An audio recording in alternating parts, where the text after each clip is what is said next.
Chapter 1. Dad warned me to stay away from girls like Eden Rhodes. On the first day of cross-country practice, I hung back and let her set the pace so I could keep an eye on her. She was a good 6 inches shorter than me, but her thighs were thick with muscle. She glanced over her shoulder and caught me watching her, but I played it off like I was pacing the runner in front of her. For someone so short and athletic, her stride was smooth, almost graceful. She ran track last year, setting a new record for the 100-meter, the best in the Tri-County region. And here she was, running cross-country. When we were near the end of the run, I blew right past her. "It's the first day of practice, Krista! Don't push it," Coach Paul said, looking sort of impressed and sort of irritated with me. "I know," I said, finding my breath. The final sprint winded me, but I tried to hide it in case Eden was watching. "Cool down and hit the showers," Coach Paul shouted. "Good work today." As I walked, I rubbed my quads and shook my legs out, searching for Eden while trying to look like I wasn't. Soon, I felt someone beside me, someone short with messy brown hair. She was out of breath, almost wheezing, and soaked with sweat. I fought the urge to study her mannerisms. "This is tougher than I thought it would be," she said, gasping for air. At the end of junior year, Eden got caught hooking up with a guy under the bleachers. Some jock on the football team recorded it on his phone and passed it around to the other guys at school. "Giving up already?" "Don't get excited. I just don't like losing." She eyed me, then jutted her chin in the direction of the school. "Race you to the locker room? You must like being humiliated." After the bleacher incident, the slut-shaming haunted Eden all summer. Whispers behind her back at the mall, guys coming to the restaurant where she worked, hoping to hook up with her. It never got her down, though. She shrugged it off, and by the beginning of senior year, it was like it had never happened.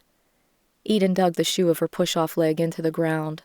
I crouched down, preparing to sprint. "Go!" Eden took off like a cat that had gotten its tail stepped on, but it didn't take much effort to catch up with her.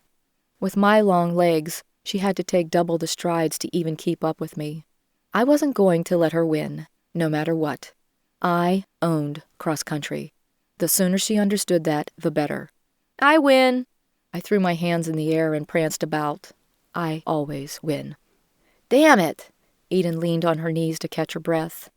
I copied her moves as if it would somehow transform me into her. "Next time, I'll beat you." She put her hands on her hips and walked in circles. "Ugh, I'm so out of shape." "You'll get there." I reached to pat her on the shoulder just as Janelle Fowler rushed out the locker room door and shoved me out of the way.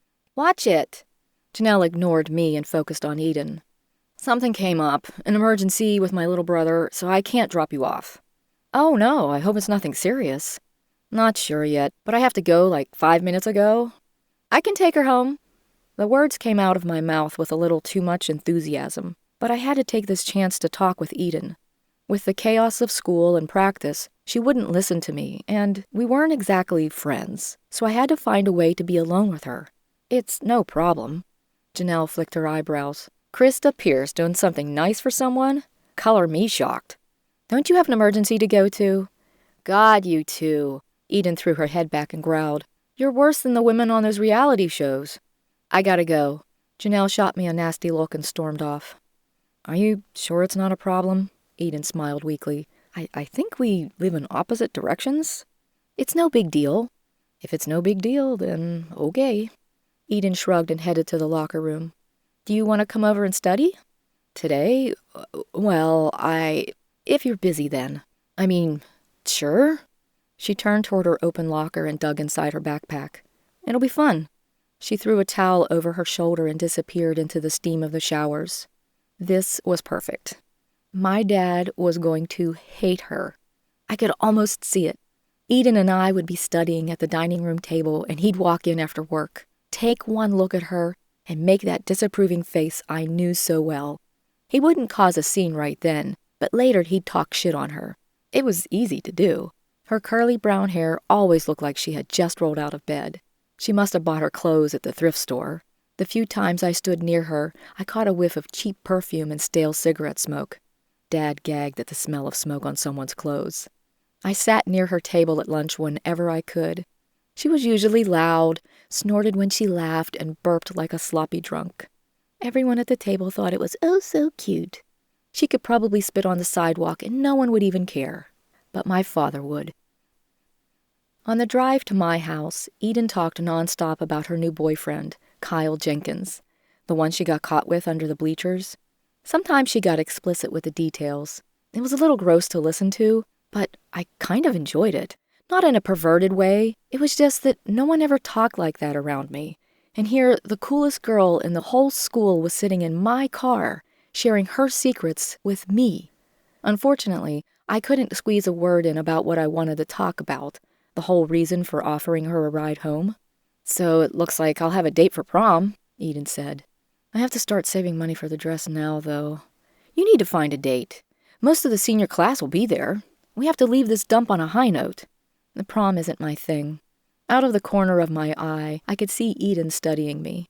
I get that vibe, but you should go anyway, at least try. We'll see. Anyway, here we are. With her mouth hanging open, Eden gawked at my house. I heard you had money, but I didn't know you were this rich.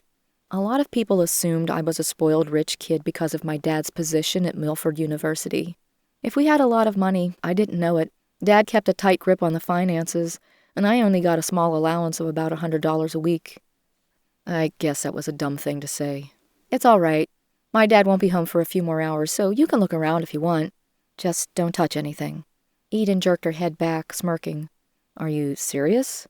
I nodded and pretended not to notice when she raised her eyebrows while mumbling, okay, under her breath. I took her in through the garage into the mudroom because, God forbid, I get any dirt on the floor. Leave your shoes by the door. Rachel gets bitchy if I don't take my shoes off after school. She thinks schools are full of germs. Who's Rachel? My stepmom? Dad married her after my mom ran off with some guy when I was 2. I made sure to emphasize the important words so it would pique her interest. That's sad. My dad took off when I was 7. Good. She took the bait. I had heard this story of Eden's many times, mostly while eavesdropping in the halls at school or sitting in class or near her at lunch. She treated each mention of her father as if it were the first time out of her mouth, adding more to the story each time. It came up at least once a week. I didn't know your mom took off when you were a baby. It sucks, doesn't it? I never knew her, so it doesn't bother me. I don't even know what she looks like. You're lucky, then. She grew quiet, looking sad enough to cry. Wow, this is so weird. What is? I never thought I'd have anything in common with someone like you. Someone like me? What does that mean? Well, you're rich. Eden tugged at the zipper tassel on her backpack. And I'm not? I don't know what to say to that. I grabbed 2 bottles of water from the fridge and passed one off to her. I'll shut up. I'm the queen of saying dumb shit. Princess? My dad's voice boomed from upstairs. I fumbled with the bottle, spilling water down the front of me. Dad? I didn't know you were home. I looked at Eden, scrambled for the bottle cap on the floor, and grabbed a towel to dry my shirt. Crap. Before I could get myself together, my father was in the kitchen, straightening his shirt and tie. Hello, he said to Eden. Are you a school friend of my daughter's? This is Eden Rhodes. I managed to get the words out of my mouth in one complete sentence, my jaw and throat automatically clenching when he was around. No matter what he was saying, I stiffened up at the sound of his voice. She runs cross-country with me. Nice to meet you. My father greeted everyone the same way, whether it was an old lady or a kid. His hand was out, palm facing downward, ready to shake. His loud voice carried the weight of promises, if only you'd vote for him. Eden took his hand and smiled. And you. She didn't cower in his presence or act like she should bend her knee and bow her head, which was how I felt most of the time. Why couldn't I be more like her? I didn't know you were home, I said, my voice cracking. I didn't see your car anywhere. Krista. My dad's syrupy voice filled the kitchen. He put his arm around me, his hand squeezing the back of my neck, letting me know I better behave myself. You can have friends over any time you want, especially Eden Rhodes. That wasn't the rule, and we both knew it. We're going to study, Eden said unapologetically. That's all right. I'm glad you're here. I see she did something right in offering you a beverage. A door slammed shut upstairs. My father's eyes followed the noise, but the smile never left his face. Is this place haunted? Eden giggled and winked at me. I must have left the window open in my room, and a breeze caught the door. I was kidding. Dad's face grew pink. My stomach flipped with excitement at this reaction. He doesn't allow others to embarrass him. I like that Eden didn't give a shit about his fragile ego. Well, he clapped his hands together and rubbed them vigorously. It's getting late. Maybe you should take Eden home. It was nice meeting you. Don't be a stranger. My father stood in the doorway like a guard, barring our entrance to the rest of the house. Eden slung her backpack on her shoulder and glanced from my father to me. Oh, okay. It was nice meeting you, too. I could tell by the sound of her voice she was confused and offended by the polite suggestion that she leave. Out in the car, I apologized, even though I was satisfied with what had happened. I invited someone over without asking permission first, something that was never allowed. And the person just happened to be the type Dad didn't want his daughter associating with, and someone who cracked a joke at his expense. I didn't know he was home. Honest. Where's his car? Who knows? I did, actually. It was still at the university. As I drove along the street, just a block away from the house, I spotted the car of the woman he had been sleeping with. He'd walk home from his office on campus to meet her there by cutting through the soccer field and a small grove of trees. He thought no one knew, especially Rachel, but everyone did. That's okay. I need to get home to make dinner for my mom anyway. Maybe we can do it another time, I said. If you want. It'll be fun. Big fun. Eden flipped through the radio stations mindlessly. I'm sure you get this a lot, but you're like the spitting image of him. Like twins. You're right, I do get that a lot. I mean, it's freaky scary. How do you think I feel? Long legs, broad shoulders, same blonde hair. If my hair wasn't long, no one could tell us apart from behind. This was the perfect segue. I don't know what my mother looks like, so I can't tell if there is any of her in me.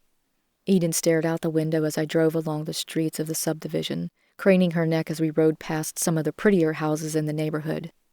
Do you ever wonder what she's doing and where she is? I shouldn't, especially after what she did to me. I mean, who leaves a toddler behind to chase after a man? To be honest, I wondered about her a lot lately. Something happened to me over the summer. Something clicked. Something changed. I was tired of not knowing the truth, tired of life at home, tired of everything, really. I wanted to know where my mother was, what she was doing, what she was like, and if I could get back at my dad in the process, all the better. Do you think about your dad? I asked. All the time. There was no better time than that moment. We should search for our parents, together. No way. I had a feeling she'd say that, but I had hoped I'd dropped enough hints to warm her up to the idea. Why not? She let out a sharp breath. Because if my dad wanted me in his life, I would be. Maybe he has a good explanation for what he did. Did you ever think of that? Like what? I don't know. I always thought my father was lying to me about why my mother left. Why would he lie to you? Just a hunch. And so you think my mother is lying to me? She waved her hands around wildly, like she was getting pissed off. No, but there's always two sides. You know your dad, so only you can tell if what your mother told you is true. I suppose. I was only 7 when he left. At least you knew him. I mean, it's hard to miss someone I don't even remember, but... I took a deep breath. I still wonder about her. Maybe I needed to hear myself say it out loud. Somehow putting those words out there made it real. And there I was trying to convince another person to help me search for her. Sure, I could do it on my own, but Eden had something I didn't have. Confidence. She didn't give a shit about much of anything, least of all getting in trouble. The whole bleacher incident proved to me that she was stronger than most of us at school, and I wanted some of that too. What are you thinking? I said, breaking the silence. You said your father lied to you. How do you know? Because he lies a lot, was what I wanted to say, but I settled for something simpler, something that wouldn't derail the direction of the conversation. I refused to believe my mother would leave her 2-year-old when she could have taken me with her. Maybe she couldn't. I didn't want to hear or believe that. I was a baby. What do babies do wrong? Except for that pooping thing, not much. She let out a long sigh. You know what? I changed my mind. I nearly drove off the side of the road when I heard the words come out of her mouth. Do you mean it? She pressed her lips together and nodded, fighting back tears. My chest swirled with energy. I couldn't remember the last time I felt this happy. I was about to turn 17 and wanted to know what really happened to make my mother leave. What if my father doesn't want to see me at all? You have a right to know. I pulled into the driveway of Eden's rundown double-wide trailer. She stared out the window and laughed. After seeing your house, mine looks like a shack. I'm not here to judge, but it was hard not to. The white vinyl siding was now a dingy gray, with splotches of green algae near the overgrown shrubs used to hide the cinder block foundation. The front screen door had strips of silver duct tape holding the screen to the door frame. I bet her house smelled like an ashtray, or sour milk, or soup. Places like that always made me think of a can of soup. Listen, I said, let's keep this idea between the two of us.